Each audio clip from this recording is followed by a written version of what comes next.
Hello, ladies and gentlemen. Welcome to Triple N Media. I am Dr. Nik Nikam. Welcome to Dr. Nik Medical Education Series. I am a cardiologist from Houston, Texas. The knowledge provided in these presentations is for information and educational purposes only and is not a medical advice. Please consult with your physician for any specific medical advice or recommendations. Please do subscribe to our YouTube channel so you can watch all our other educational videos on our site. The topic today for discussion is how do we diagnose chest pain that is related to heart disease.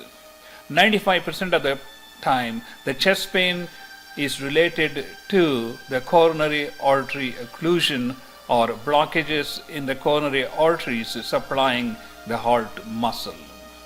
So let me give you an overview of how we diagnose patients with suspected chest pain as to whether they have heart disease or not.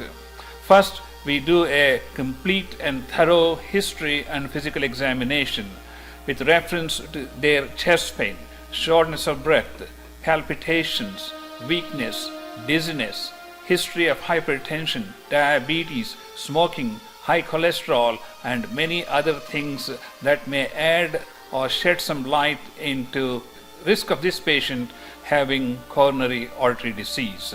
And in the examination, we look for any evidence of abnormal findings on auscultation of the neck, where there may be narrowing of the carotid arteries, which may suggest atherosclerosis in the major arteries.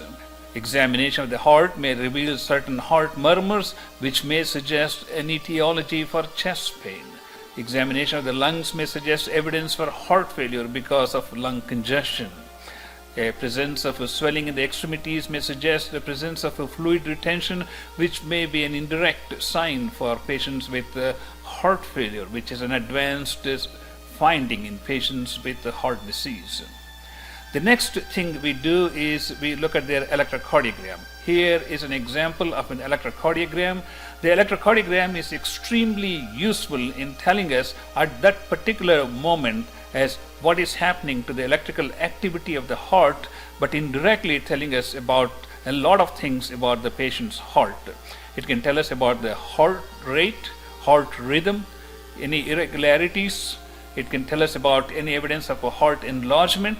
It can also reveal information regarding a previous heart attack, a recent heart attack, or a new heart attack, and it can also show evidence of reduced blood circulation to the heart muscle in terms of ischemia. So electrocardiogram is extremely useful. If the electrocardiogram is normal, that would be helpful because that suggests they didn't have any major cardiac events before. Next, we look at the chest X-ray. Chest X-ray helps us to determine the heart size and also look at the major blood vessels coming from the heart, in addition to looking at the lungs and see if there's any evidence of other etiologies or causes for chest pain. The next test we would consider would be an echocardiogram or the ultrasound study of the heart, or which is commonly known as a two-dimensional echocardiography, which actually looks at the heart from a different perspective. Here we can actually see the left ventricle of the heart. This is the left ventricular cavity. These are the leaflets of the mitral valve, and here we have the aortic valve and the aortic root, and here we have the left atrium. So we can look at the heart size, the structure of the heart, the thickness of the heart muscle, and the function of the heart valves. And all of these things will help us to identify if this patient had a previous heart attack or does this patient have congestive heart failure, among many other things. Following that, we would consider a treadmill exercise test if the electrocardiogram and all other findings are normal. A stress test is very useful if it is normal. In a female patient, a regular treadmill exercise test is only 50 to 60% reliable. That means we see a high percentage of false positive results with a regular exercise stress test. There are many types of exercise stress tests we can do besides walking patients on a treadmill. We can also do a chemical stress test where we do butamine, which increases the heart rate and makes the heart contract vigorously, and that helps us to identify any areas of the heart muscle that may not be contracting during cardiac systole. The butamine stress can be combined with the echocardiogram to look at the wall motion studies of the left ventricle to see if there are any abnormalities during a pharmacological stress test. Another important test that we look in terms of trying to find out if the chest pain is related to heart is called the nuclear stress test, where we inject an isotope and take the image of the heart at resting conditions. Then that is followed by a treadmill exercise test or a pharmacological stress test, at which time a second dose of a radioisotope is injected and a second heart scan is obtained. So we compare the resting heart scan with the stress heart scan, and anytime we see these blue or purple areas, that suggests decreased circulation. Here we have a stress image and a resting image. As you can see, this area is getting reduced blood supply during exercise, which improves during rest. That means there is evidence of a blockage in one of the arteries supplying this region of the heart muscle. When a stress test is positive like this, generally these patients go for cardiac catheterization to look for any evidence of a critical stenosis of the coronary arteries supplying these areas, and they may undergo stent placement. Along the same lines of nuclear stress imaging, we also have what is known as the PET scan, which is also using a radioisotope, but the PET scan is much more sensitive because of its high energy, where it can pick up beautiful images of the heart.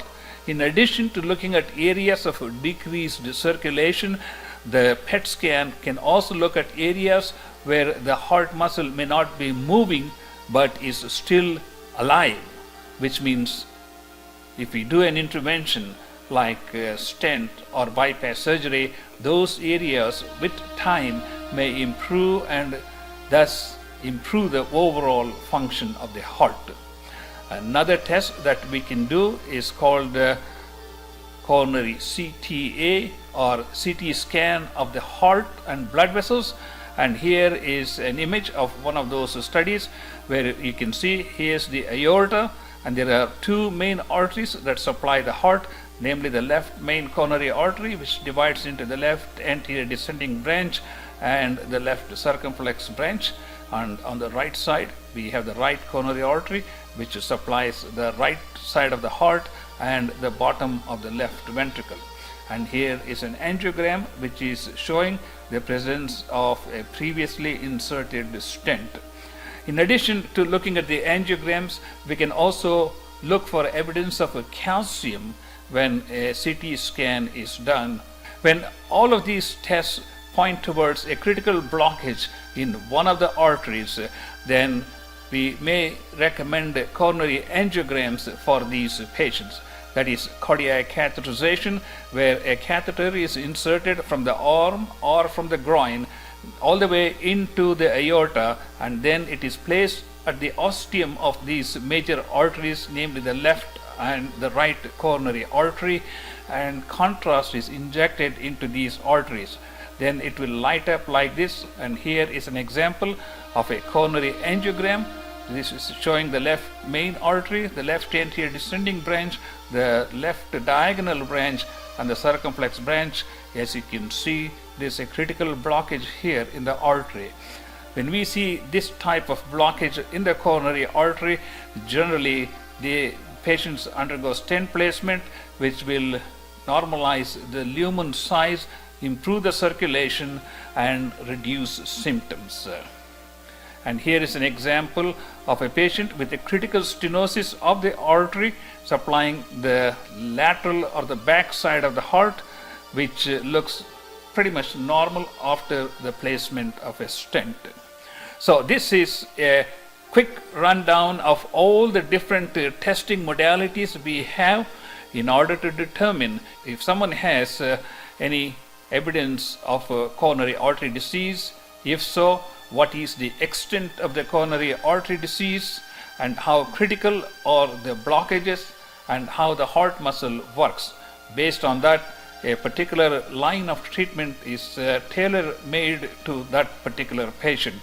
In the next presentation, I will talk about all the medicines a patient with coronary artery disease should know, so that you will be familiar with all the medications, what they do, why you have to take them, and how long you have to take them. Here are some of my books which you can browse on Amazon.com. I have a book on heart healthy lifestyle where we cover 20 to 25 chapters on various aspects related to heart disease. And stress-free lifestyle is about dealing with everyday stress in your life, and comedy. Laughter is the best medicine. If you want us to create an educational video on any other topic, please leave us a message. We will be delighted to create a video explaining things in a simple manner. I am Dr. Nik Nikam. Please do subscribe to our YouTube channel, and we will see you next time.